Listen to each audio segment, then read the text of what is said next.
Gente, outras dúvidas depois do debate, então, porque a gente vai começar agora. E todo mundo está aqui? Deixa eu fazer uma chamada antes de começar. Raquel e Daphne, vocês estão aí? Sim, tô aqui. Ó. Raquel também, eu acho. Quem vai ser o primeiro-ministro? A primeira-ministra. A Raquel faz o PM e eu faço adjunto. Então, Raquel vai ser a primeira-ministra, Daphne faz a vice-líder, também chamada de adjunto, gente.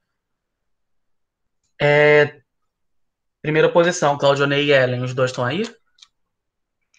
Tá. Quem vai ser o líder da oposição e quem vai ser o adjunto?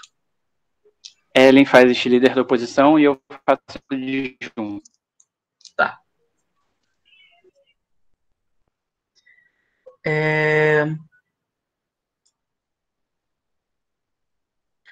Segunda oposição, Carol e Guia. Os dois estão aí. Quem faz a extensão, quem faz o IP? Eu faço a extensão e Carol faz o IP. Tá.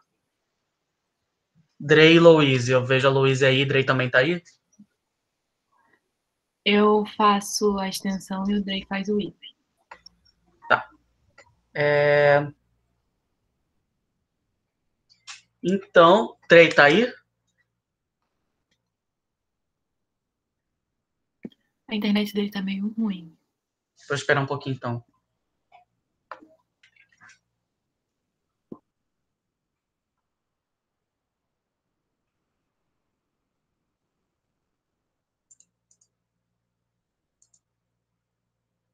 Ele mandou avisar que tá. Tranquilo, a gente espera. Não, ele tá tudo bem, tá aí. Ah, tá. Ele falou que tá. Entendi que a internet estava ruim. Não tá ruim, mas ele tá aqui. É que eu acho que ele não consegue ficar desativando ele toda hora. Ah, tá, tranquilo. Tiago, Fala, Raquel. você passou a lista de presença? Passei a lista de presença, sim. Eu tô aqui, cara. Inclusive, eu vou mandar o link mais uma vez, porque teve gente que saiu e entrou depois. Eu não me lembro se o chat some ou não. Vou mandar a lista de presença mais uma vez, aí agora a gente realmente começa o debate. Deixa eu abrir aqui rapidinho qual o nome daquele aplicativo o Timecast. Tá. Botar o volume no máximo para ter o sininho. Então, Drey voltou. Então, Raquel, quando você tiver... gente, rapidinho. Juízes estão aí, desculpa, gente. Juízes estão aí, Bernardo, Marcelo, Zampini, eu tô vendo.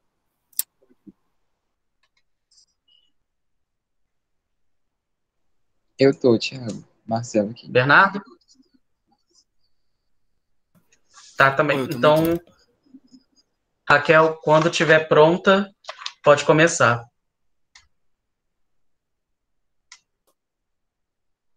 Que acredito que todos estão me ouvindo. Só vou novamente. Peço que todos os pontos de informação sejam feitos no chat, porque eu estou pelo celular e então eu só estou vendo o Tiaguinho aqui, eu não estou vendo mais ninguém.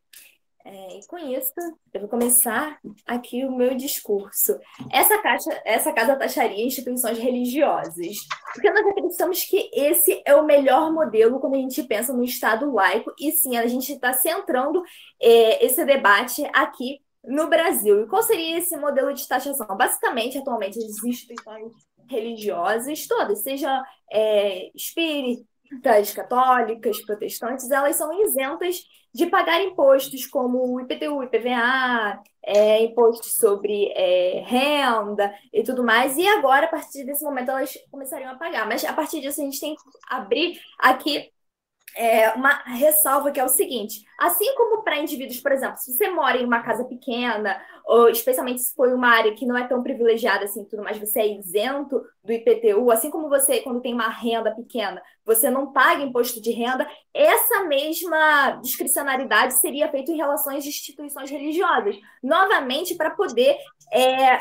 preservar a diversidade religiosa. Então, por exemplo, se você tem um terreiro, entende? Que é aquela casa simples, que você não tem grandes arrecadações, é mais uma questão mesmo de oferendas. Você tem uma editoria livre, a gente vê que realmente é tudo ali só mesmo para subsistência, não será taxado. Ou então, em outros casos, será apenas uma taxação simbólica, nada que vai impedir a continuação dessas expressões religiosas de permanecerem. Mas ainda assim, então, assim, a gente já vai ali, ainda assim, mesmo taxando, a gente vai garantir a laicidade, mas não só a laicidade e a diversidade, mas a gente acha que vai melhorar a laicidade do Estado. Por quê? Primeiro ponto, a gente acredita que é justo em um Estado laico, um Estado que não tem religião, de que as instituições religiosas paguem impostos, porque essas instituições religiosas já se beneficiam de serviços prestados pelo Estado, como, por exemplo, o próprio terreno, a iluminação, a segurança pública. Então, é justo que, assim como todos os outros moradores, assim como todos os outros prestadores de serviço, ela devolva uma parte, assim, para a sociedade, para o que ela realmente já consome. E aí que vem o que provavelmente a oposição vai colocar, que é o seguinte: a segunda justificativa atualmente para essas igrejas não serem taxadas de impostos, além de garantir a diversidade religiosa das igrejas pequenas, é porque elas tirariam um peso do Estado através de seus serviços de caridade e tudo mais. Só que nós acreditamos que esses serviços de caridade prestados por instituições religiosas, novamente, não é algo que nós, dentro de um Estado laico, somos o que nós valorizamos. Primeiramente, porque o primeiro ponto que a gente deve analisar aqui é que a gente acredita que assistência social ele é um dever do Estado, que o Estado ele é quem sabe melhor quais são as áreas que precisam de assistência social e de que forma precisam de assistência social. Por quê? Porque a partir do momento... novamente, a gente é um Estado laico, então a gente acredita que todo mundo deve ser tratado da mesma forma, quando está precisando de um serviço essencial, sem ter interferência religiosa no meio. Porque quando a gente começa a dar muito espaço para essas outras caridades religiosas, valorizar, o que acontece é que essa caridade não é necessariamente algo que a gente valoriza tanto, porque essa caridade ela sempre vem cheia de proselitismo também. Então, por exemplo, a gente vê, né, igrejas indo fazer campanhas de caridade e tudo mais em tribos indígenas, mas ao mesmo tempo que está levando alimentos, também está levando ali toda uma doutrina religiosa e retirando ali, enfraquecendo aquela fé, que é uma herança cultural milenar. Não apenas isso, mas a gente também tem comunidades terapêuticas, né, que eles falam que a gente está recolhendo essas ofertas para ajudar em clínicas de reabilitação de viciados. Só que a gente já tem várias reportagens, várias pesquisas de que essas comunidades terapêuticas, elas não funcionam, porque elas se baseiam muito nessa questão da espiritualidade e não tem realmente uma base religiosa, não tem uma base científica para o tratamento desses viciados. Além disso, a gente também, por exemplo, assistências psicológicas, às vezes oferecidas pela igreja, mas também muitas vezes não são assistências laicas. Então, por exemplo, se você é gay ou homossexual, muitas vezes você é incentivado a você repensar, a você reprimir isso. Então, a gente não é necessariamente algo que a gente valoriza esse tipo de assistência, esse tipo de caridade. A gente acredita que ele é muito mais bem feito quando é feito pelo Estado.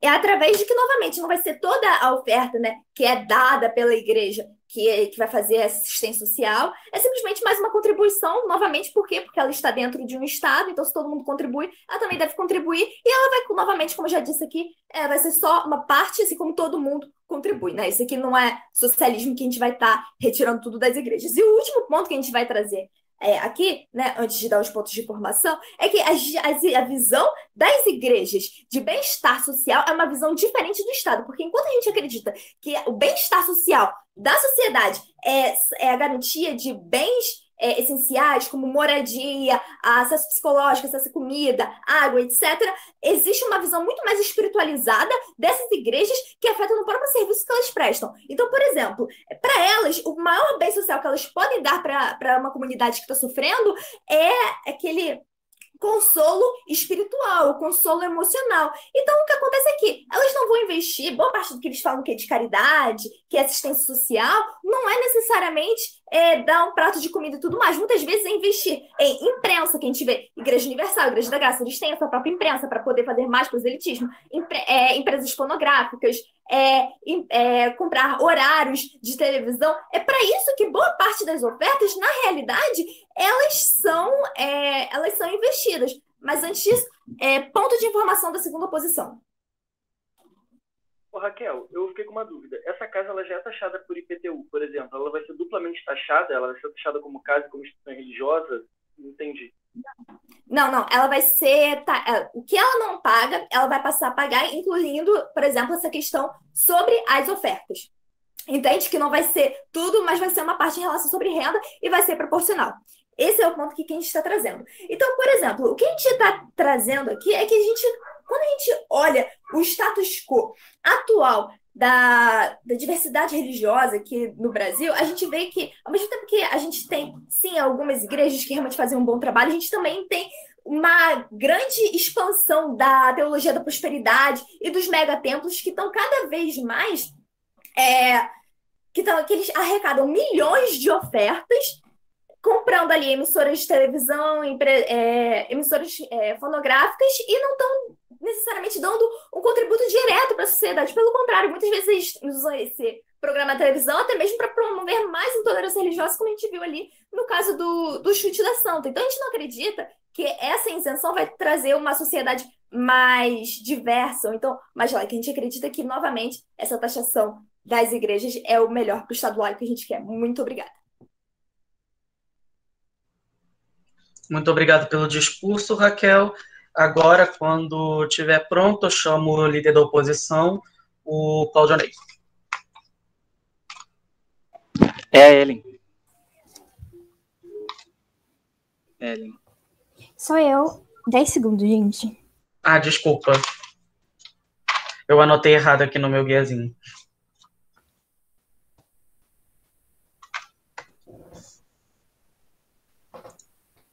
Vou começar. Beleza. Por favor, gente, não coloquem POI pela câmera, coloquem pelo chat mesmo, eu prefiro. Eu me mutei. Beleza, eu vou começar. Thiago, você pode colar a moção aqui? Eu sempre gosto de debater com a moção, vendo a moção. Ah, claro. Deixa eu pegar aqui.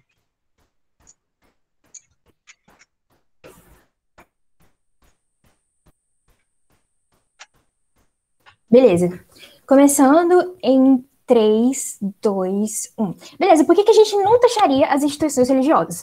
O meu ponto ele vai ser principológico, mas também eu vou pegar um pouco do pragmático também, em tom de refutar o primeiro governo que o segundo governo pode trazer mais pra frente. Primeiro, por que a gente não taxaria? Porque é errado. Você desvirtua algo que está intrínseco à religião e que você só faz sentido dentro da religião, que é o dízimo, que é a fonte de onde se vão se retirar os impostos, porque afinal de contas tudo que a igreja consegue ou é por doações, e que necessariamente essas doações elas vem em formato de dízimo, ou então, majoritariamente por ofertas, por dízimos, que tem sempre uma função, ou então uma motivação, ou só fazem sentido dentro da própria religião. Por que as pessoas, elas dão dízimo, na verdade?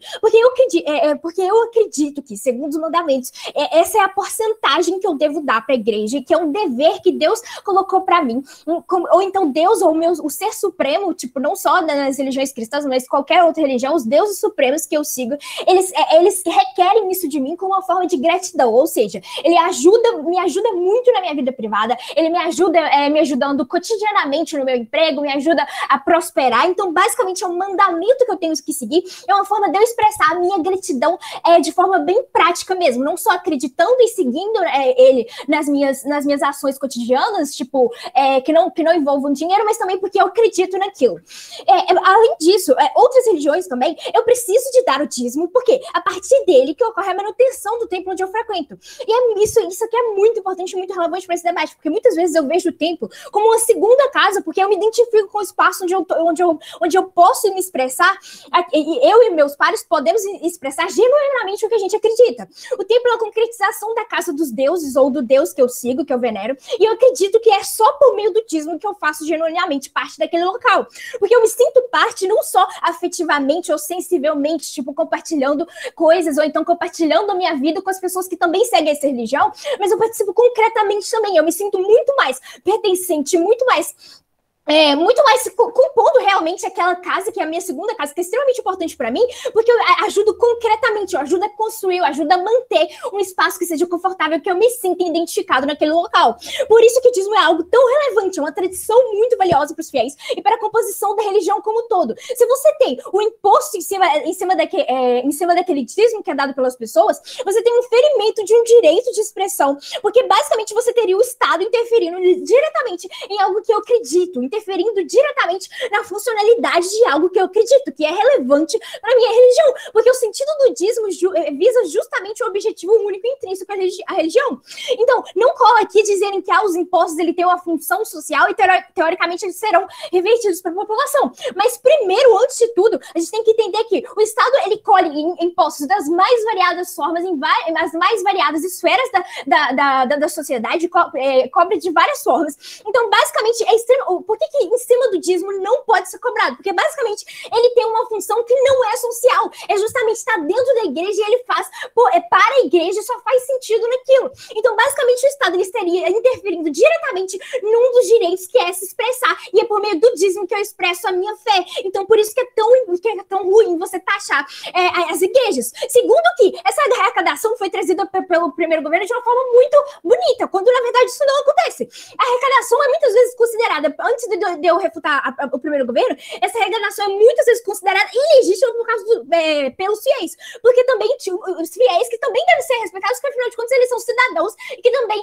têm os seus direitos resguardados de expressar da forma como eles quiserem a religião. Resultado, você vai ter pessoas religiosas que sentirão o seu direito de credo desrespeitados completamente, o que é muito provável que essas pessoas elas deixem de dar esses impostos, porque afinal de contas eu vou deixar de dar, porque afinal de contas isso não tá indo para Deus, não tá sendo tendo a sua funcionalidade dentro da minha religião. Então, tipo, basicamente, mesmo que isso represente pouco para o Estado, porque basicamente o Estado ele vai taxar uma porcentagem que seja, que mesmo que seja mínima, ainda assim vai fazer uma grande diferença para essa população, para essas igrejas, porque a gente sabe que tem um monte de igreja que tem pouco dinheiro em caixa para próprio se manter, então significa pouco para o Estado que recebe, mas significa muito para as pessoas que dão esse imposto. Mas mais do que isso também, você tem que, as pessoas elas tendem a ficar muito mais revoltadas e considerar isso muito mais ilegítimo, porque basicamente você tem aquela ideia de senso comum que o Estado ele sempre rouba, o imposto na verdade é só de roubo, ele sempre, constantemente, ele tá me roubando, ele tá levando o dinheiro para sua privacidade e não fazendo o que ele deveria fazer. Antes disso, pode guia. Ellen, num cenário onde essas igrejas atuam e modificam o estilo de vida das pessoas por meio de lobby, etc., não é minimamente justo que elas contribuam também por meio de tributação? Beleza, eu vou falar isso ao longo do meu discurso. Então, basicamente, a Raquel fala, tipo, que, não, mas o Estado, ele basicamente, isso vai ser revestido por parte da população. Cara, isso não é verdade, porque as igrejas que investem em, tipo, e ela até falou que, tipo assim, as igrejas muitas vezes usam esse imposto pra imprensa, e foi até parte do que o Guia falou, imprensa, propaganda, né, TV, etc e tal. Cara, isso é só de igreja realmente muito grande, igreja que tem uma grande relevância e que, teoricamente, muitas vezes essas pessoas que têm essas grandes igrejas geralmente são políticos. Mas, basicamente, eu só vou falar ao longo do meu discurso. Só que taxar ou não taxar essas igrejas não faz diferença, porque, na verdade, tipo, taxar ou não vai fazer diferença para essas empresas. Então, por isso que elas nem são relevantes nesse debate. Porque o que vai mesmo, realmente, trazer grandes impactos e o que deve ser debatido é para as igrejas menores, que sentem muito com essa tirada de imposto por parte do Estado, diretamente porque esse imposto ele vai ser cobrado, vai reduzir, mas indiretamente também, quando as pessoas elas passarem a não ficarem mais incentivadas a dar esses impostos, porque basicamente elas vão considerar ilegítimo. Então, as igrejas é muito provável que essas igrejas, principalmente as menores, de religiões menores, elas serão muito afetadas. Então, trazendo também o ponto que o Guia falou, tipo, cara, eles podem falar que, tipo assim, não, mas muitas pessoas, muitos líderes políticos, eles usam isso para lavar dinheiro, ou então para passar, ou então fazem lobby, etc e tal. Cara, beleza, o Estado, isso é um erro do Estado, mas não cabe, o imposto ele não vai necessariamente reduzir esse cenário, porque basicamente o que você deve controlar, na verdade, é você controlar os mecanismos de como está sendo usado esse dinheiro,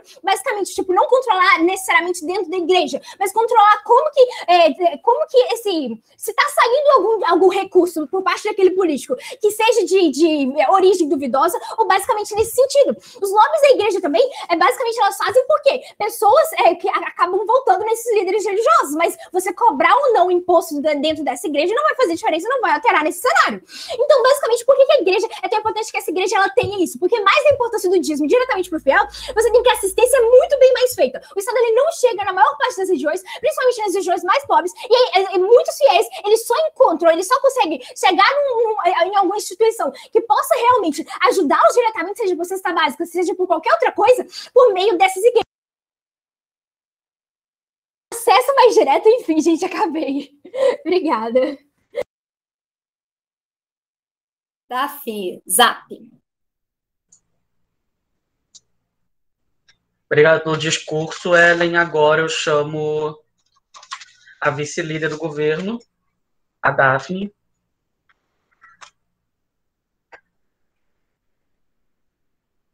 Para quando estiver pronto.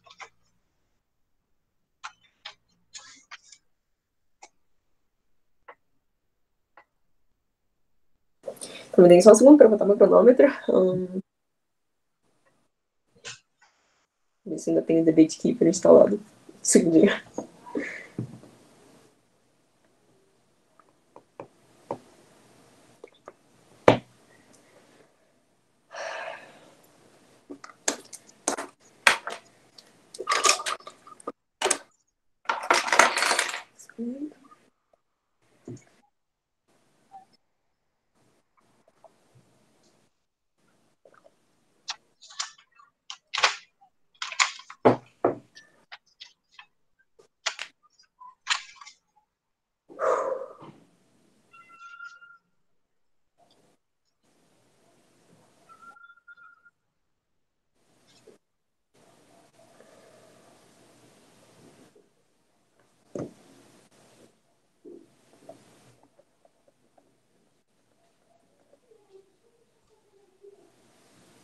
Tá, então eu vou começar em 3, 2, 1. Ok, agora eu vou começar meu discurso explicando basicamente como a gente tem esse pacto social dentro do Estado laico, que foi o que a Raquel já trouxe, e que a isenção das igrejas ela parte de um princípio arcaico que justamente serve para violar esse princípio que, enfim, o pacto social que a gente tem entre as instituições que se utilizam o serviço do Estado e como a gente contribui de volta para ele por ter utilizado esse serviço e o espaço e diversas coisas que essas igrejas se utilizam, e a maneira como a igreja se utiliza esse privilégio arcaico para escapar disso e basicamente gerando uma grande proporcionalidade política, social, dentro da sociedade, que basicamente permite que essas igrejas tenham uma influência muito desproporcional em diversos assuntos, como a Raquel já falou, em questões de influência ideológica, emissoras, questões políticas, partidos políticos, e basicamente você gera esse mega monstro que não está sendo controlado, que não está contribuindo com essa parte para basicamente a manutenção do Estado e a manutenção dos próprios serviços e das próprias privilégios que ele se utiliza. Então, basicamente, a Ellen traz pontos que você de virtude, dízimo, que dízimo é essencial, manutenção do templo, e como a gente já trouxe aqui, a gente está falando de um modelo de taxação proporcional. A sua pequena igreja de bairro, ela não vai ter uma mega imposto que vai tirar ali o valor do dízimo e o quanto ele é essencial para basicamente manter aquela pequena igreja. A gente está falando aqui do modelo que a gente tem as igrejas mais presentes no Brasil, principalmente atualmente. A gente tem muitas igrejas, muitas delas são parte desses mega impérios de igrejas evangélicas, de diversas denominações, que se comportam como empresa, que são empresas virtualmente, mas que não pagam benefícios justamente por essa fachada, muitas vezes, ou por algumas questões que elas fazem relacionadas a atividades religiosas. E como a Raquel já trouxe aqui, eu vou aprofundar nesse ponto. Mas, basicamente, então, a Ellen traz que dízimo essencial a manutenção do templo. Ok, igrejas pequenas vão ter uma taxação que é quase simbólica. Isso é muito importante a gente falar aqui. E a Ellen também trouxe que falando que as grandes empresas, taxar as grandes igrejas não vai fazer diferença, mas primeiramente, isso não é por uma questão só de fazer diferença financeiramente, é por uma questão principiológica, que basicamente quando você se divide de recursos do Estado e você está se comportando como uma instituição ali dentro, você precisa, enfim, dentro do nosso pacto social de, direitos e deveres, manter, dar a sua parte do que você, enfim, consome de volta. Então, a gente está falando aqui de uma questão muito mais principiológica também, não só de, o quanto esse dinheiro vai contribuir. E segundo, ele contribui sim. Essas igrejas, elas são mega impérios no Brasil atualmente. Elas têm influência ideológica desproporcional justamente pelo fato de que elas não têm que pagar impostos. Elas são permitidas a crescer no nível que nenhuma outra empresa, nenhuma outra esfera ideológica da sociedade é permitida a crescer. E o que isso faz? O que isso influencia? Basicamente, gera o cenário que a gente vê atualmente no Brasil hoje. Influência ideológica desproporcional. Basicamente, essas igrejas, por não terem que pagar impostos, principalmente essas mega igrejas, que no nosso cenário seriam elas que levariam o grosso dos impostos, seriam elas que pagariam o máximo, não só a pequena igreja de bairro, essa pequena igreja de bairro teria uma taxação quase que simbólica. Essas igrejas, elas acabam muito possivelmente investindo e fazendo doações políticas para partidos, para emissoras, controlando o tipo de conteúdo ideológico que você vê muitas vezes na TV, muitas vezes em outros lugares, e isso cria basicamente um cenário de enfim, você tem uma coisa, você quebra a estabilidade orgânica da sociedade, você cria um cenário em que uma entidade, que tem certos preceitos ideológicos, como a Raquel já trouxe, que interferem inclusive na maneira como elas oferecem esses serviços sociais, que foram trazidos aqui como importantes, e de fato eles não vão parar de acontecer, a igreja não vai parar de fazer o seu pão, a igreja não vai parar de ajudar, enfim, pessoas que necessitam, mas justamente a gente mostra aqui como o Estado tem que ter o controle, majoritário disso, e justamente se as igrejas escaparem desse tipo de taxação, tira, uma parte da habilidade do Estado de oferecer serviços de, por exemplo, reabilitação, de cuidado dos pobres, enfim, restribuição de recursos, justamente de uma forma que não discrimina, porque a igreja, nesse aspecto, ela discrimina e ela coloca o viés ideológico dela em todo tipo de ajuda que ela oferece. A gente estaria falando aqui justamente, então, de criar um cenário em que a gente corta um pouco dessa influência ideológica e social e desproporcional que as igrejas têm atualmente. Porque é justamente essa falta de cobrança de impostos, principalmente nos mega impérios evangélicos que a gente vê aqui, como a Igreja Universal, enfim, tipo, igrejas parecidas com a Igreja Universal, que acabam comprando emissoras, comprando veículos de notícias, comprando partidos políticos, muitas vezes também, e tendo uma influência desproporcional na sociedade que ela é, tipo, exclusiva pelo fato de que essas igrejas estão mantendo dinheiro enfim, tipo, descumprindo com uma parte do pacto social dela. A partir do momento que essas igrejas que se comportam como empresas, muitas vezes têm atividades que não são nada relacionadas a só questões caridosas, mas são questões lucrativas mesmo, tipo, enfim, modelo como empresa como qualquer outra empresa, elas não pagam impostos, elas basicamente mantêm para si uma parte do dinheiro que, tipo, dentro do nosso pacto social não pertenceria a elas e acaba permitindo que elas tenham uma influência política muito maior do que elas teriam naturalmente. Então, basicamente, você está desfavorecendo o próprio Estado está favorecendo um grupo político específico, um grupo social ideológico específico e permitindo que ele tenha poder desproporcional que ele não teria normalmente se ele obedecesse às condições, basicamente, o pacto social que todo o resto da sociedade obedece. A gente está falando aqui de um caso de favorecimento muito claro e um caso que acaba influenciando a nossa política de uma maneira que, não fazendo aqui julgamentos específicos sobre, tipo, enfim, a ideologia que acompanha as igrejas, enfim, as igrejas que a gente vê no Brasil, mas fazendo assim, um julgamento sobre a questão delas terem esse poder justamente por uma falha do Estado de cobrar esses impostos. Esse poder ele é dado de forma desproporcional porque elas estão escapando de cumprir esse tipo de dever que a gente está falando aqui. Então, basicamente, só terminando de responder os pontos da Ellen, falando que a arrecadação viola o desejo dos fiéis. Ok, mas o desejo dos fiéis também está violando, basicamente, um preceito básico de relação que a gente tem com o Estado, que é, basicamente, de pagar impostos, de contribuir a nossa parte e depois receber os nossos benefícios. Os empresários também acham que taxar, enfim, cobrar impostos deles viola, tipo, o próprio desejo deles, e mesmo assim eles têm que pagar impostos, porque isso é uma questão de contrato social, é uma questão do Estado que a gente vive hoje em dia, e, basicamente, também a Ellen traz ponto que os fiéis vão parar de pagar dízimo para a igreja. Mas esse ponto simplesmente não sustenta. Os fiéis têm um desejo muito pessoal de que aquela igreja continue, tipo, indo bem. Eles têm um desejo com Deus de pagar esse dízimo.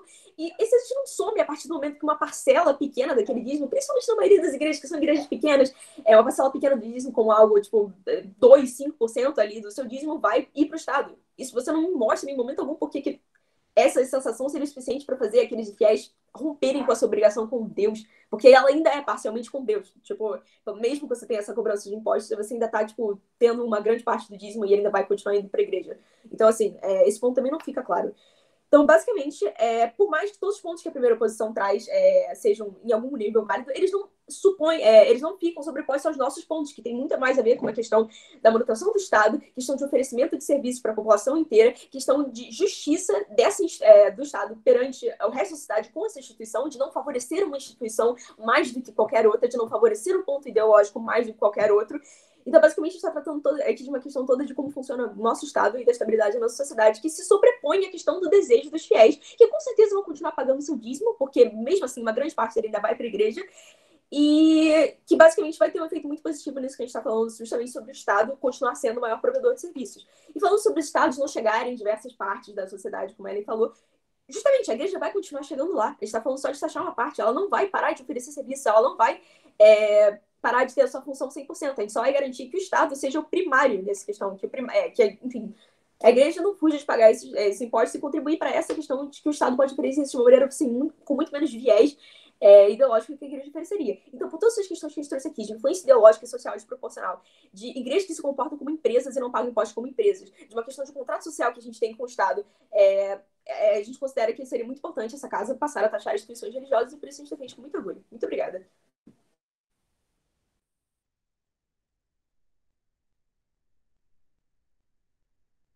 Muito obrigado pelo discurso, Daphne. Agora eu vou passar para o vice-líder da oposição, Claudionei. Oi, gente, vocês estão me ouvindo bem? Boa tarde. De novo. Sim, só confirmei aí. Eu vou pedir que façam um apoio pelo chat, tá? Que eu não estou vendo vocês. Só confirmar aí quando puder. Tá.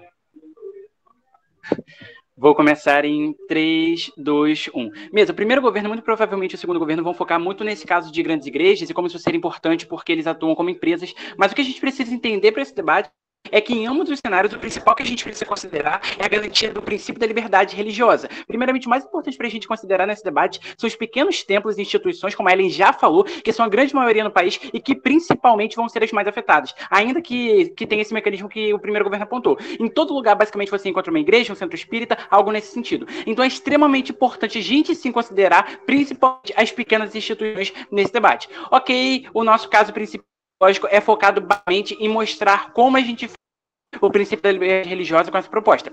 Para isso, responder algumas perguntas que não foram respondidas pelo primeiro governo, no caso principal lógico que elas tentam colocar. Por que esse princípio existe do nosso lado, por que ele é fundamental nesse debate e como a gente acaba com ele no cenário do governo. Respondendo a primeira pergunta sobre o porquê ele existe. A fé é uma coisa que está intrinsecamente relacionada ao ser humano. Desde o início da humanidade, a gente é permeado por essa noção de fé, de que um Deus existe, e a gente alimenta isso como algo subjetivo que está muito ali do nosso alcance. Então a fé é extremamente importante porque grande parte das pessoas usa da fé, se coloca na fé, busca o seu Deus para conseguir superar os seus problemas e as suas dificuldades. Então a relação que as pessoas estabelecem com a fé é principalmente através das instituições religiosas. Então é extremamente importante a gente considerar isso nesse debate. Tudo isso que significa de crença para essa pessoa, tudo que ela acredita, tudo que ela construiu uma vida baseada na sua fé, foi por meio de uma instituição religiosa.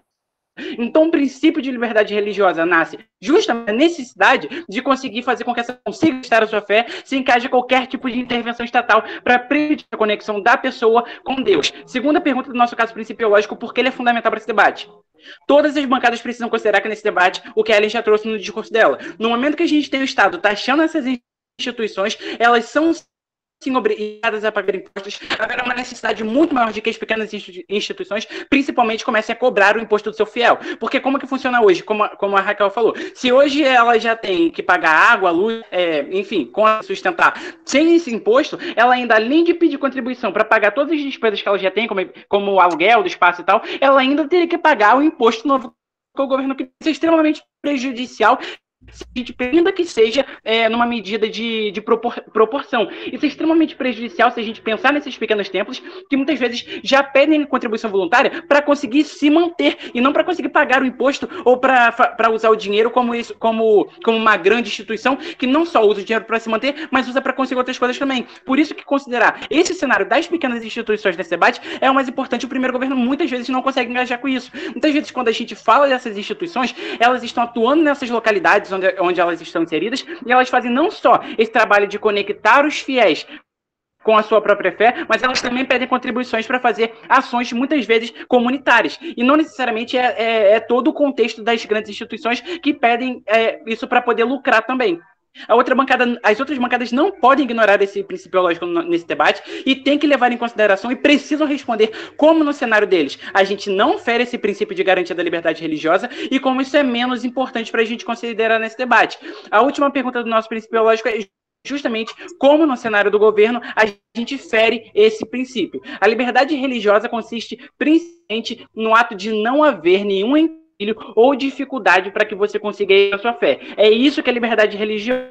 Se imponho um tipo de imposto para essas instituições que possam praticar elas no seu andamento ou que tirem totalmente a função principal do dízimo, que é edificar o templo e a obra de Deus, estou dando sim a liberdade religiosa dessa pessoa.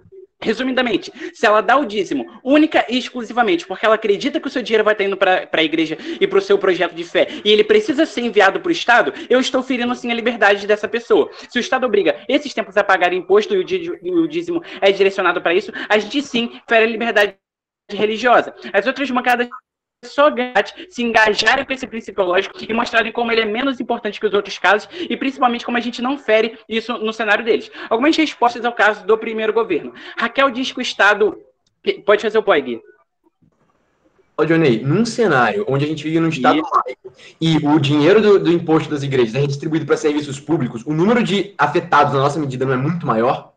Já que os fiéis também desfrutam... Vou falar sobre isso. Um erro se você vai trabalhar só instituições como igreja no seu debate, isso é um erro, porque todas as bancadas de governo são principalmente essa questão de serem igrejas. Eu vou explicar que nesse debate a gente não pode considerar unicamente as igrejas e porque como taxar isso também teria a liberdade de outras religiões. Raquel diz respostas ao primeiro. Raquel diz que o Estado que deve fazer esse serviço social e que o Estado faria melhor. Ok, a gente cede que isso é uma obrigação do Estado, mas o Estado é falha. A gente precisa reconhecer isso porque o Estado tem falhas e não consegue atender as necessidades de todas as pessoas. Por isso a gente tem não só os templos religiosos fazendo esses serviços sociais, mas a gente também tem outras instituições do terceiro setor.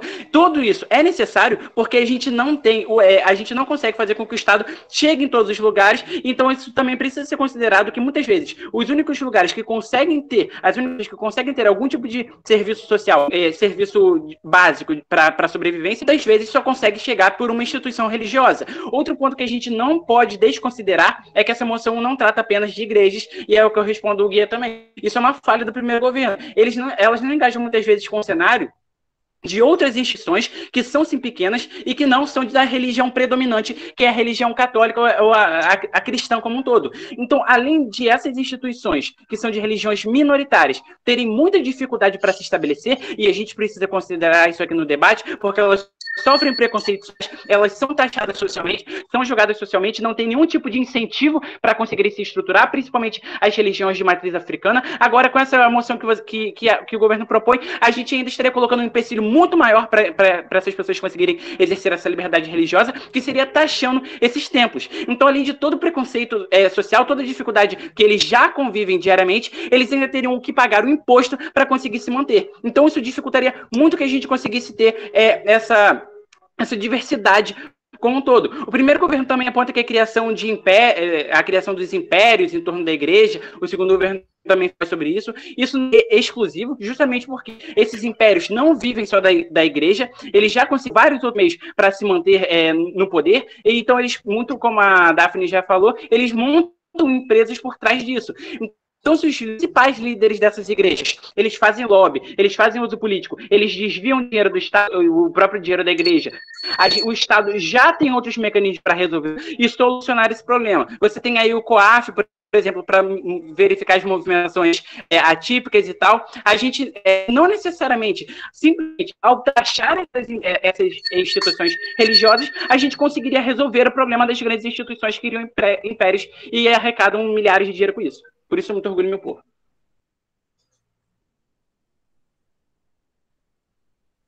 Gente, me dá 10 segundinhos para eu anotar aqui as coisas que eu coordenei.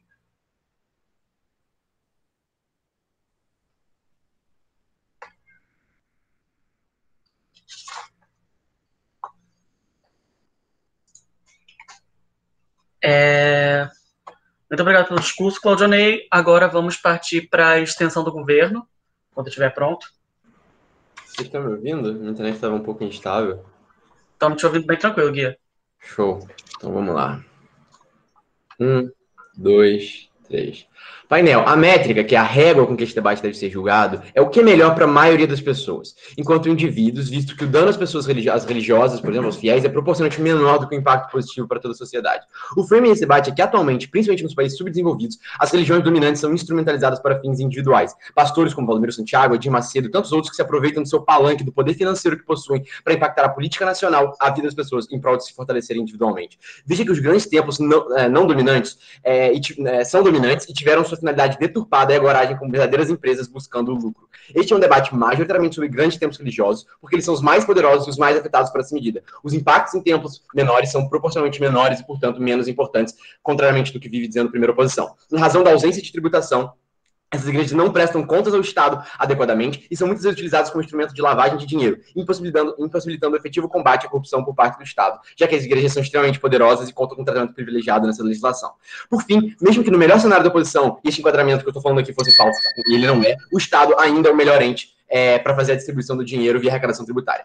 Primeiro, afetação de templos menores. Veja, painel, que a lógica de princípio que surge na oposição não é afetada desproporcionalmente pela nossa medida, por duas razões. A primeira, templos menores, ou templos de bairros, por exemplo, a depender da arrecadação, não pagam tributos. Ou seja, eles pagam tributos simplificados, ou com baixo valor para o Estado, por via de extensão, simples nacional, qualquer coisa desse tipo, que o próprio Estado já protege de pequenas empresas, por exemplo, de pagarem muito menos. Então, essa afetação é muito diferente. Segundo, como elas arrecadam menos, elas pagam proporcionalmente menos ao Estado. E muitas vezes elas sobrevivem de trabalho voluntário dos membros que não é taxado, do membro da comunidade. Então, cada vez tem menos ônus tributários que essas empresas vão possuindo. E segundo, a tributação brasileira, que é onde a gente está debatendo isso, para doação, que você me diz, é de 4% a 8% no máximo. O Ceará tem um máximo de 8%, por exemplo. Então, o que seria taxado de fato, não afeta tão bruscamente a arrecadação das empresas a ponto de inviabilizar o funcionamento delas. E, mesmo que fossem afetadas, a relevância no nosso caso é maior, visto que afeta um maior número de stakeholders, muitas vezes miseráveis no âmbito de Estado laico.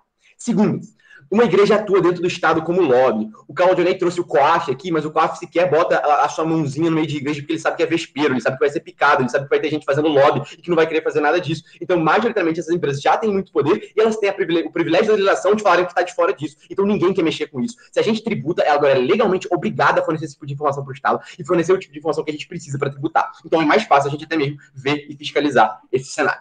Entrando na minha lógica principiológica de combate ao princípio que foi trazido aqui pela primeira oposição, é que mesmo na lógica de principiológica faz sentido taxar essas instituições religiosas. Atualmente, principalmente as igrejas evangélicas têm crescido absurdamente. Não só crescido, como elas foram expulsas de países africanos por serem consideradas predatórias. Exatamente isso que elas fazem no Brasil, como o primeiro governo salientou, mas não desenvolveu, de uma lógica de que elas possuem jornais, revistas, redes de televisão, deputados, senadores. Todo mundo está dentro da esfera estatal ditando o seu rumo de vida. Sabe por que mulheres não abortam? Porque a igreja não deixa. Ela faz lobby no Congresso para não aprovarem. Sabe por que não tem maconha liberada para você fumar durante o seu intervalo da universidade? Porque a igreja não deixa, porque ela acha que é coisa de Satanás. Esse tipo de coisa, esse lobby que ela faz, não afeta só as pessoas em âmbito individual, ela afeta todo um Estado, toda a sociedade, que ela é afetada por esse tipo de medida. Então, veja que dentro dessa lógica, como elas afetam a nossa vida, o nosso modo de vida, o nosso dia a dia, existe uma justiça inerente de cobrar dessas empresas religiosas, que eu vou chamar aqui, para contribuir com o fornecimento de serviço básico à população. Já que você não deixa você fuder em paz, com todo respeito aqui a quem está ouvindo, você também tem que pagar a educação das pessoas, tem que pagar a saúde das pessoas e tudo isso que vai nesse cenário. Então veja que é uma obrigação, um dever dessas igrejas, já que elas afetam a nossa vida desproporcionalmente por meio de inserção dentro do Estado, que elas também contribuem com isso. Elas estão inseridas num contexto de Estado laico e devem contribuir, como todos os cidadãos, numa lógica de redistribuição de renda. Caso isso não ocorra, na verdade, mesmo que a oposição argumente que há um ressentimento do resto da população contra o Estado, no nosso cenário, há também um ressentimento contra o Estado, na medida que o Estado é leniente, parcimonioso com essas verdadeiras empresas religiosas que impedem que mulheres, por exemplo, tenham autonomia de fazer o que quiserem com seus próprios corpos. E coisas que vão nesse sentido. Como as empresas funcionam numa lógica de mercado, vamos pegar a empresa normal, que funciona na lógica de mercado, ela é taxada, ela passa para o consumidor, exatamente o que o Claudio fala, é isso que as igrejas fazem, porque elas atuam numa lógica de empresa. Elas vão repassar o custo do consumidor, porque elas querem que o pastor mantenha seu estilo de vida. Então, além disso, como consequência tangencial de que trouxe o primeiro governo, isso enfraquece o poder de grandes empresas religiosas na hora de afetar o estilo de vida das pessoas. Mas nós acreditamos que isso não é o mais importante, comparativamente com o primeiro governo, porque o primeiro governo depende de que isso, de fato, enfraqueça o poder das igrejas, sendo que eles mesmos já dizem que isso não afeta tanto, visto que a tributação não é tão grande. Então, no nosso cenário, é uma moralidade intrínseca que é muito mais importante do que qualquer impacto fático de enfraquecimento das igrejas, tá bom? Então, dentro desse cenário, a gente já tá ganhando também do primeiro governo. E dentro da lógica de fiscalização, mas antes disso, vai, Ellen. Só que deputado, senador religioso sendo votado é ônus da democracia. Pessoas votaram para isso. Imposto não vai alterar em nada nesse sentido. Não, primeiro que vai alterar, segundo que eles chegaram lá exatamente porque eles tinham um palanque dado para essas religiões, sinal de TV, rede de televisão, programa de televisão, vai falar na Record lá, falar para uma porrada de fiel que vai continuar votando nesses caras, o pastor que vai obrigar você a votar naquela pessoa, caso contrário você vá para o inferno. Então existem mecanismos que de fato obrigam que as pessoas cheguem lá no Congresso e não representem de fato uma representatividade democrática. E mesmo se representassem, a gente vive no Estado laico e outras pessoas que são afetadas por essas medidas teriam minimamente um direito de retorno, de retribuição por parte da igreja que afeta a vida das pessoas, mesmo que seja financeiro, elas tenham acesso a outros tipos de serviço. Então, portanto, a lógica da primeira oposição é que, na verdade, enquanto o Edir Macedo está lá, internado no Sírio-Libanês, ele diz que o pobre que não contribui com a sua igreja vai para o inferno. A lógica espiritual que eles dizem do dízimo. Veja que esse dízimo ele não funciona como uma libertação, como uma lógica de se sentir bem consigo mesmo, mas ele funciona uma lógica de a alma do crente é feita refém e o resgate é o dízimo que você paga para o pastor manter o carro de luxo para ele circular e continuar elegendo político para manter a igreja dele muito forte. Então, dentro desse cenário, nós acreditamos que não existe uma liberdade intrínseca que a gente não deva afetar. Por fim, mesmo que a gente comprasse aqui o caso das oposições de que, não, mas a igreja redistribui e faz caridade melhor, a igreja só atua no âmbito de assistência social. A igreja não dá educação, não deveria. A igreja não dá saúde. A igreja não dá outros serviços que o Estado dá. Então, no nosso cenário, já que a gente não inviabiliza de fato essas empresas, a gente atua concomitantemente. Porque se você taxa uma universal da vida, o valor de imposto que vem para o Estado é muito alto. O valor que elas arrecadam é bilhões de reais por ano. Então, isso volta para você investir em saúde e educação que a igreja não está dando e não pode dar via constitucional. Então, dentro desse cenário, o que a gente está de fato falando aqui é que o Estado vai atuar concomitantemente, vai receber esses tributos e vai dar mais serviços públicos para as pessoas que sejam religiosas e que não sejam religiosas. Veja que no segundo governo nós acreditamos que o incentivo é melhor e não inviabiliza o incentivo da igreja. A primeira oposição tenta dizer que inviabilizaria um cenário micro. A gente já mostra que não e já mostra que a afetação do macro é muito maior, porque as instituições religiosas vão continuar podendo fazer seu serviço de caridade, se elas fossem aí o supra-sumo da bondade, e o Estado vai continuar fazendo seu serviço de dar o melhor para as pessoas, não buscando aumentar o número de fiéis, mas salvando a dignidade das pessoas, que é um preceito da nossa própria Constituição. Obrigado.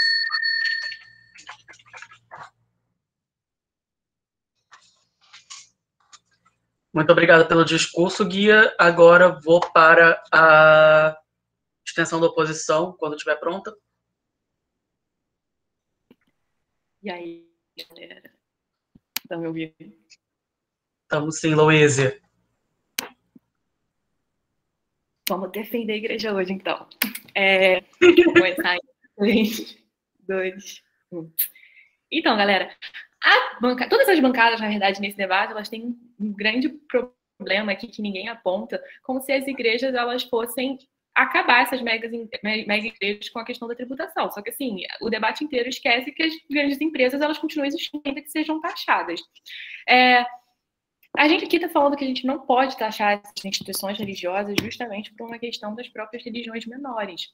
E não digo não só em religiões menores, mas templos menores.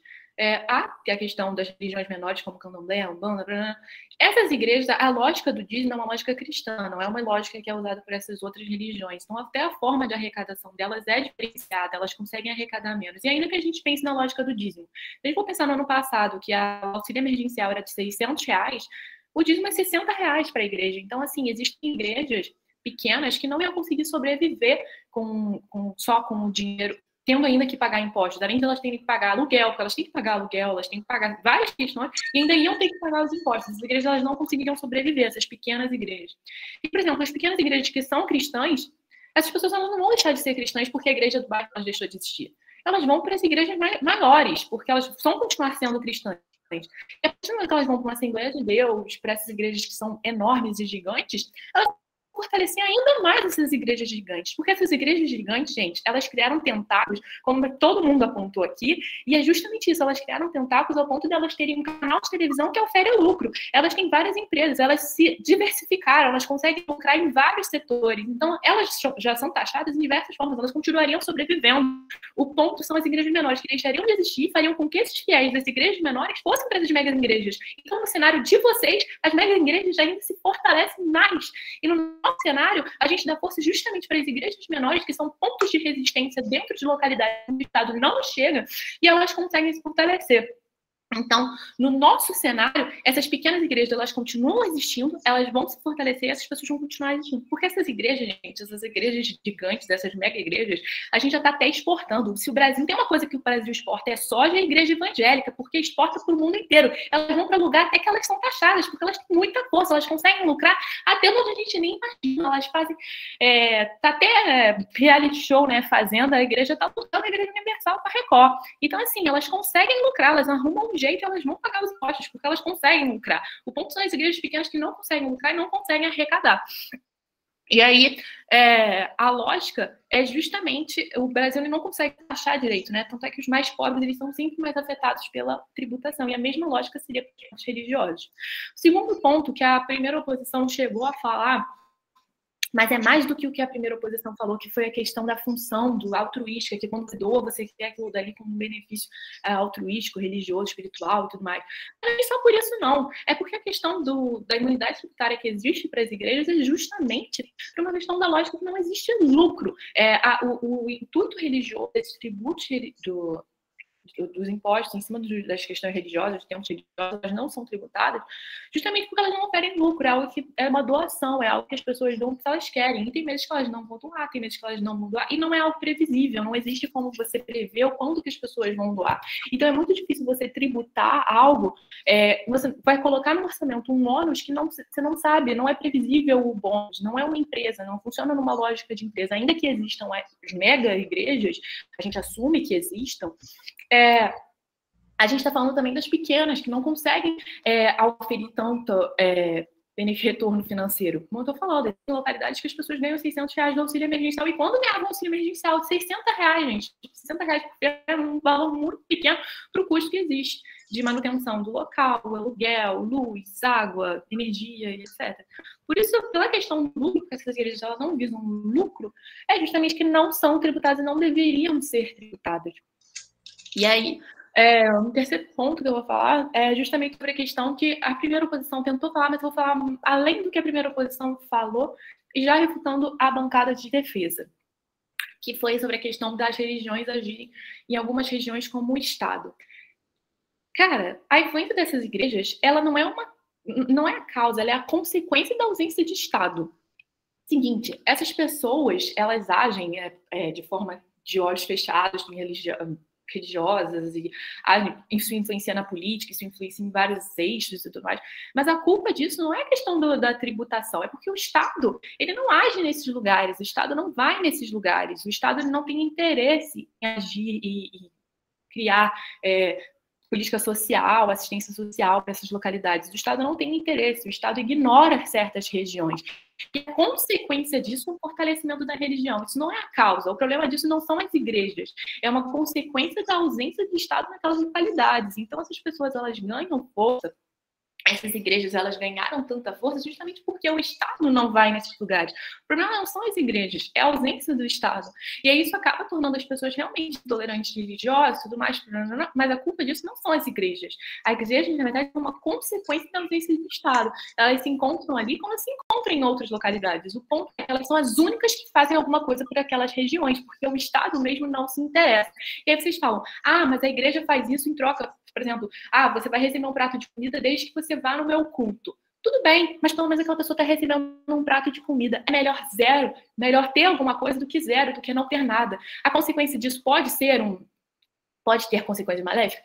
Pode, mas é melhor aquela pessoa ter acesso à educação, por exemplo, tendo um pré-vestibular social, ou tendo uma alimentação, um prato de comida, do que ela não ter nada. E a influência ideológica que essas igrejas têm, são a consequência, porque se o Estado não consegue dar alimentação, não consegue dar assistência social básica para essa região, é justamente aí que as igrejas se fortalecem, porque se o Estado conseguisse fazer de forma adequada a arrecadação de impostos de forma igualitária para todas as localidades de um município, por exemplo, essas igrejas não teriam tanta força. E é justamente no ponto fraco do Estado que essas igrejas vão e se fortalecem. E eles não conseguem provar no cenário deles de que forma que isso iria se alterar se a gente tributasse. Porque isso não se altera, pelo contrário, a gente ia fortalecer as mega-igrejas, e essas mega-igrejas vão conseguir ainda alçar lugares ainda maiores na política nacional e no cenário nacional. E quando nós falamos da laicidade do Estado, justamente por isso, porque o Estado, para ele conseguir ser laico, ele precisa não de um monopólio de religiões, de templos religiosos, ele precisa que seja capilarizado. E essa capilarização é fundamental para a laicidade, para a liberdade religiosa, e é isso que a gente precisa fortalecer. Por isso que há a imunidade tributária, porque ela só vai afetar, a tributação só vai afetar as menores e não vai afetar as megas. As megas, estão lucrando e vão continuar lucrando, por muito tempo, infelizmente.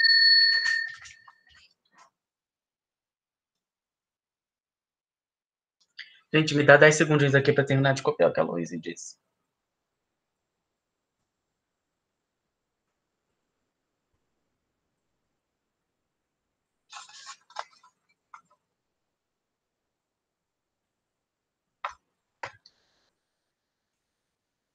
Nem Daphne saiu. Que Daphne sentiremos saudades também. Sentimos, na verdade. Carol, quando estiver pronta, pode começar.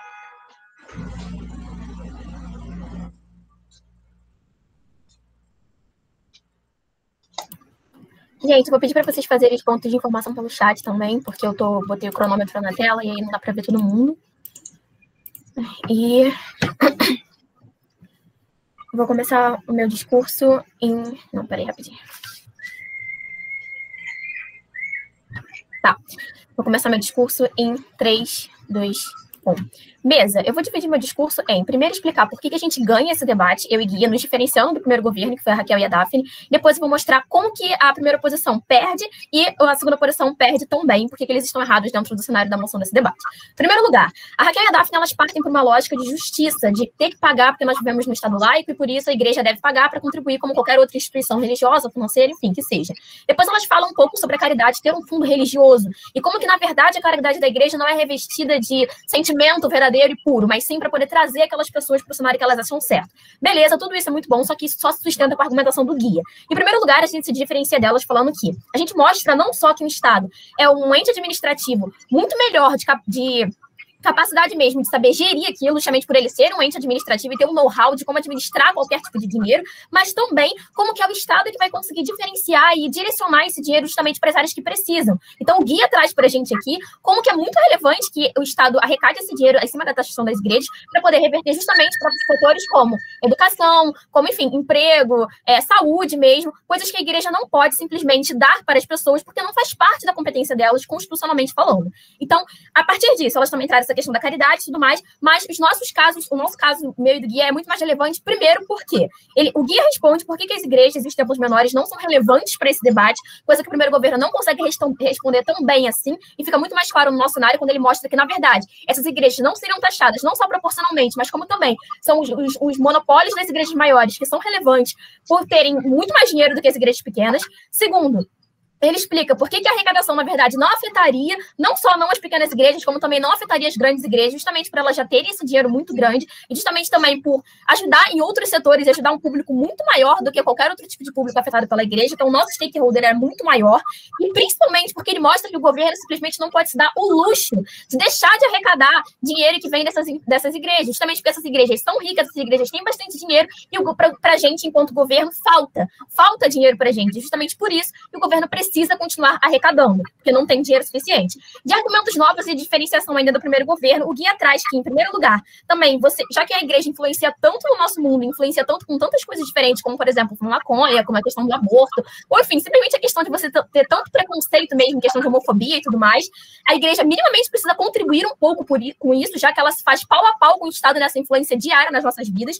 E, em segundo lugar, a igreja não só atua no meio de caridade social, justamente porque ela não educa, ela não atua com saúde, etc e tal. Então, minimamente, por uma questão não só de justiça, mas como uma questão de paridade de influência nas nossas vidas enquanto cidadão, a igreja precisa arrecadar, precisa ser taxada para poder dar esse dinheiro para o resto do Estado como um todo.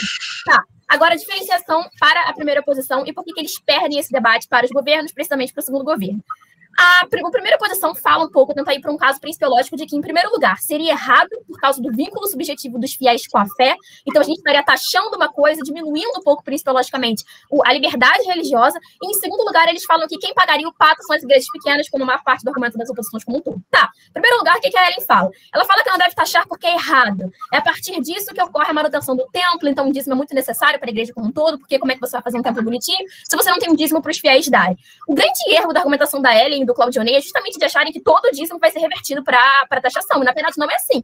Se fosse assim, não existiria nenhum país como um todo, porque todo e qualquer tipo de taxação seria revertido para dar para o governo, e você não conseguiria mais arrecadação de nenhum tipo. Trazendo para a realidade esse argumento específico da Ellen de que o dízimo ele é necessário para construir o templo, na verdade mesmo, se vocês querem fazer uma argumentação no vínculo subjetivo entre o fiel e o Deus, ou sei lá, a entidade que eles acreditam, o templo ele se torna desnecessário. Você não tem necessidade de ter um templo tão luxuoso como, sei lá, a Candelária aqui no Rio de Janeiro ou as outras igrejas do centro, porque, na verdade, não é isso que vai fazer com que o fiel fique naquela igreja, e sim o vínculo subjetivo que vocês mesmos trazem, que é relevante, que é importante como um todo. Então, na verdade, não fica tão parecido com casa, como a Ellen fala, de que, enfim, você precisa ter um templo bonito porque o fiel se sente lá confortável por ser a casa dele. Na verdade, é o extremo oposto, fica cada vez menos pessoal quando você chega numa igreja que é cheia de afrescos, cheia de pinturas em cima, enfim, toda cheia de coisa douradinha, de ouro e cheia de imagem, no caso das igrejas católicas, ou em igrejas evangélicas que você tem aquele super templo que até chamam de filial, justamente por ter esse caráter, essa lógica intrínseca de empresa. Então, você, pelo contrário, quanto mais rica é uma empresa, quanto melhor é o templo que a Ellen e o Claudionei falam, menos pessoal você torna aquilo e menos vínculo você tem daquele fiel com aquela igreja. Segundo argumento que eles falam que as pessoas vão parar de dar o dízimo. Porque, em primeiro lugar, vão ver que está indo para o Estado e vão se sentir desestimuladas a contribuir com aquele dízimo. E, em segundo lugar, a igreja vai perder todo o seu dízimo porque o Estado vai arrecadar. Mesa, perceba como é que esse argumento é extremamente radical e, na verdade, ele não se sustenta e só se vale pelo melhor cenário da oposição. Em primeiro lugar, é óbvio que a igreja não perderia todo o dízimo dela, é o mínimo de censo. O Estado tem um senso de saber que pessoas trabalham para aquela igreja, a igreja precisa ter o mínimo de dinheiro para se constituir como um todo, enfim, para poder ter o seu material lá para vender, para poder pagar os seus funcionários e tudo mais. E, em segundo lugar, muitas pessoas, eu, por exemplo, eu sou religiosa e eu quero a taxação das igrejas, porque eu acho um absurdo a gente, enquanto consumidor, ser muito mais taxado pagando, sei lá, alguma coisa tipo McDonald's, qualquer outra coisa que você compra, do que uma igreja que é gigante, rica pra caramba e não consegue pagar nada. Então, eles esquecem o cenário de que muitos fiéis querem a taxação dessas igrejas justamente por acharem, por enxergarem a injustiça nisso tudo, de igrejas gigantes que possuem canais de televisão, como o Guia falou, que possuem revistas e materiais vinculantes, não pagarem absolutamente nada. Então, não, o princípio da liberdade religiosa que vem no discurso do Claudionei não é ferido e não seria um empecilho na fé. Pelo contrário, ele seria justamente uma relação de equidade entre nós, cidadãos e fiéis, que pagamos impostos diariamente com cada coisa que a gente faz, e a igreja, que é uma hiperinstituição e que tem dinheiro, sim, para poder pagar e para ajudar o Estado como um todo. Antes de 6 minutos, ponto pro Drey. Bom, você confirmou a taxação. Sim, ela não resolve esse problema de lobby, de interferência política e outro. Vocês estão falando que é injusto isso, eles não serem cobrados com a participação política? Isso não seria só democracia? Cara, eu não entendi nada do seu ponto, porque ele travou um pouco para mim, mas enfim, eu vou responder um pouco do caso da Luíse, e sobre a parte da democracia, o que eu acabei entendendo, a gente fala que justamente para um Estado ser democrático, você precisa no mínimo ter a paridade de que, já que a igreja interfere na nossa vida cotidianamente, você precisa que essa igreja seja taxada como um Estado que também interfere na nossa vida com diversos aspectos. Então, se você quer tratar de democracia, você necessariamente precisa que, no mínimo, seja igual a taxação de outras instituições, uma instituição que arrecada tanto quanto a igreja. Partindo para o caso da Luíse, rapidinho, antes que acabe. A Luíse fala um pouco sobre a ausência do Estado, e é por causa dessa ausência que a igreja se infiltrou e conseguiu, enfim, dar coisas como caridades sociais e tudo mais. Tá, mas o que a gente precisa lembrar é que essa ausência, ela se faz historicamente por causa da pressão dos setores religiosos. Então, na verdade, não é uma ausência que surgiu do nada, é justamente uma ausência que é extremamente ocupada pela atuação da igreja. Então, é a igreja que faz isso a partir do momento que ela intervém diariamente na própria razão de ser do Estado. A igreja, ela fica pau a pau com o Estado todos os dias, na medida em que ela interfere na nossa vida, sempre. Então, essa ausência, ela não surgiu do nada, isso ela foi provocada. E é por isso que a gente vai estudar com muito orgulho em propor. Muito obrigado pelo discurso, Carol. Agora, deixa eu só anotar aqui o que ela disse aqui no final.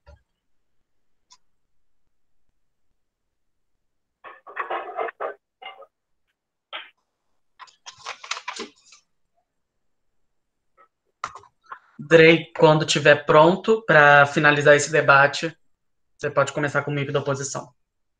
Antes de mais nada, eu queria saber se todo mundo ouviu bem direitinho, porque eu acho que a Carol não entendeu o ponto, se foi pela pergunta ou pela clareza da voz.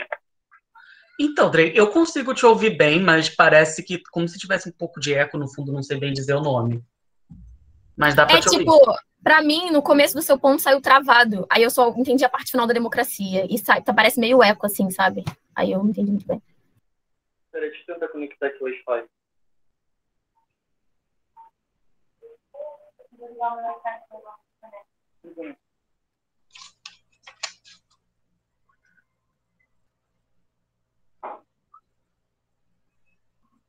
Bom, deixa eu ligar a câmera aqui enquanto isso.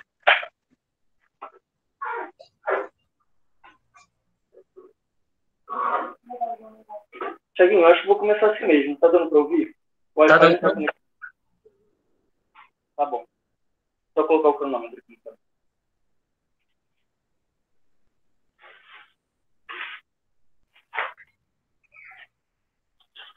Bom, antes de mais nada, eu sou o Pedro, queria dar uma boa tarde aí para todo mundo que está assistindo. Obrigado por assistirem até o final. Eu sei que vocês devem estar cansados já de ouvir tanta gente falar. Eu vou terminar essa discussão, acho que da melhor forma possível, tá bom? De forma mais clara. Thiaguinho, vou começar aqui, tá? Tá bom. Beleza. 3, 2, 1. Bom, eu acho que um primeiro disclaimer, assim, que deve ser feito dentro desse debate é sobre a atuação do Estado e como que ele age dentro da sociedade, historicamente. Bom, o Estado, ele é formado por uma democracia representativa e geralmente quem ganha mais representatividade são as camadas que têm mais poder social, poder econômico, poder financeiro. Então, como é que funciona um pouco essa estrutura de Estado? Você tem, por um lado, pessoas ruralistas, você tem uma bancada da bala, você tem uma bancada conservadora, você tem uma bancada mais progressista, você tem uma bancada LGBT. A democracia ela é representativa. O que acontece geralmente quando o próprio Estado ele vai escolher alocar esses recursos? Eles acabam alocando os recursos de acordo com os próprios interesses, porque esses interesses estão representando aquelas pessoas que votaram. Isso é muito importante aqui, porque o que acontece aqui? Historicamente, a gente tem que o Estado ele não consegue chegar em várias áreas de seguro. Então, pensa bem, quem são as pessoas que estão mais animadas, que mais ajudam a própria igreja, etc. As igrejas são principalmente comunidades mais pobres, nos subúrbios das grandes cidades, até mesmo no interior, onde pessoas não têm tanto dinheiro assim para colocar ali. Beleza? Então, tentando dentro dessa lógica, como é que funciona a lógica do dízimo? O dízimo essa pessoa suburbana, essa pessoa marginalizada, ela pega o dinheiro dela, dá para a igreja. De certa forma, ela retorna aquele dinheiro para a própria comunidade, para dentro. Então, existe uma lógica intrínseca dentro daquela comunidade. Quando você tem essa participação do Estado, que isso já vai refutar exatamente o Guia e a Daphne, que fala sobre o Estado promover isso, qual é a lógica que tem por trás? Você pega esse dinheiro todo, você coloca na mão do Estado. O Estado ele gasta de diversas formas.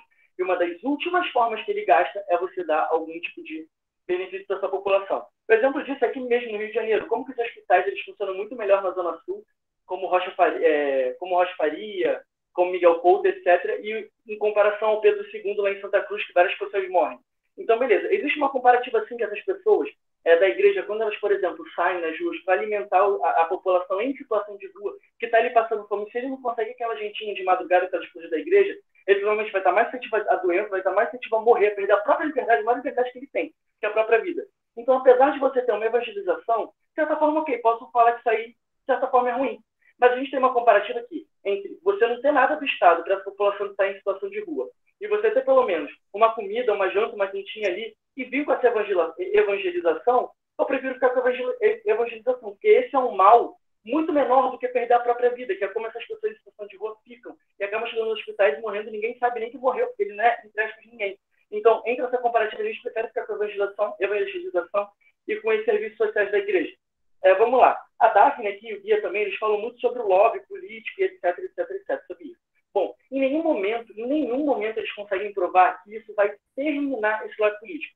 Ninguém aqui consegue me provar que o Edir Macedo vai deixar de colocar suas pautas contra a maconha, que vai deixar de colocar suas pautas contra o aborto, etc. Então, desde que você cobre, por favor, não me interrompe, eu já vi seu pode. Por mais que a gente taxe elas, essas grandes igrejas são tão grandes, mas tão grandes, evoluem tão grande doação, que isso é irrelevante para elas, isso não machuca elas. Elas continuam fazendo a mesma atuação. Então, vocês não conseguem resolver pragmaticamente nenhum problema, tudo continua. E o ponto da Luísa é exatamente esse. Para essa grande empresa, para essa grande igreja, não vai adiantar nada, o cenário de vocês continua intacto, porque essa igreja ela é tão gigante, ela faz projeto até na África do Sul, pega dinheiro de espião na África do Sul, traz para o Brasil e continua sendo multimilionária.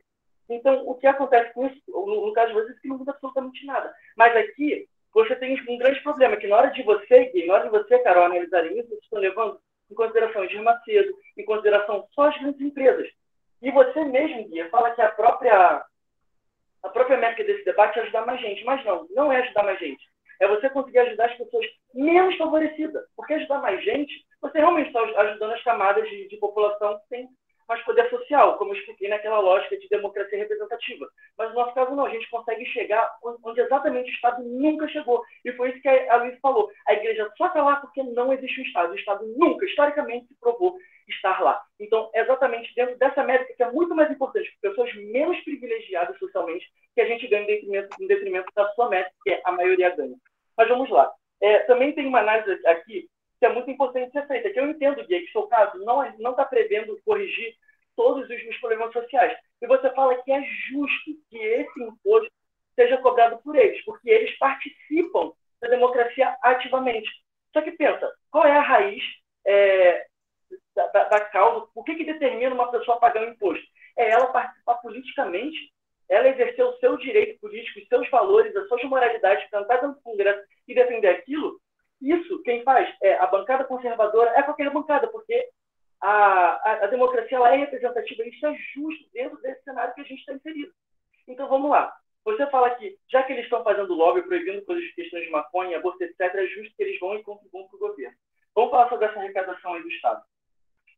O problema disso, Bia, é que você está impedindo a pessoa de exercer a sua própria democracia. Mas e é exatamente isso que não se pode fazer. Você está cobrando imposto para a pessoa, para que a pessoa tenha esse direito de estar na Câmara defendendo o direito da mulher não abortar, ou o direito da mulher abortar, ou pró-maconha ou contra a maconha. A pessoa tem que ser cobrada por causa disso. Isso não faz o menor sentido. Cobrar pela participação política ali dentro é que é injusto. Então vocês perdem dentro desse princípio, principalmente. Mas vamos lá. Imagina que vocês estão lá trabalhando só nesse cenário que as igrejas causam problemas com as pessoas que têm boa fé e pagam esse dinheiro, e etc, etc.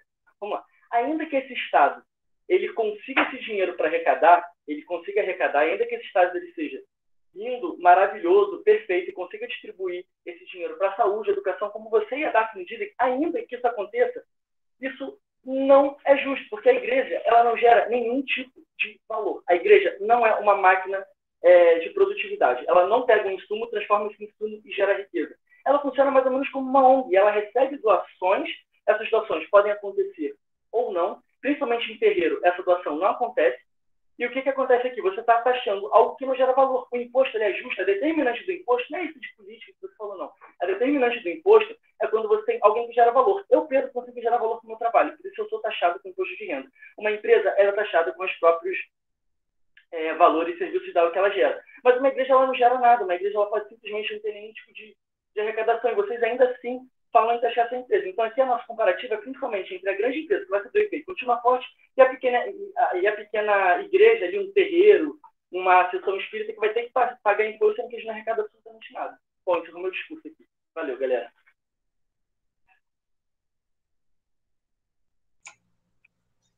Parabéns pelo debate, gente. Foi muito bom. Muita qualidade, sério. E então, agora a mesa vai sair para fazer a deliberação. Enquanto isso, vocês vão conversando aí. E, Claudionei, tem como logar com o e-mail da SD, por favor? Porque como eu estou logado com o e-mail da SD, eu vou ter que sair para deliberar. Aí não vai ter ninguém para aceitar pessoas se alguém entrar. Ah, tá. Espera aí que eu vou fazer aqui. Eu vou esperar você fazer isso, porque eu tô com medo de eu sair, a ligação for terminada, porque eu que sou roxo.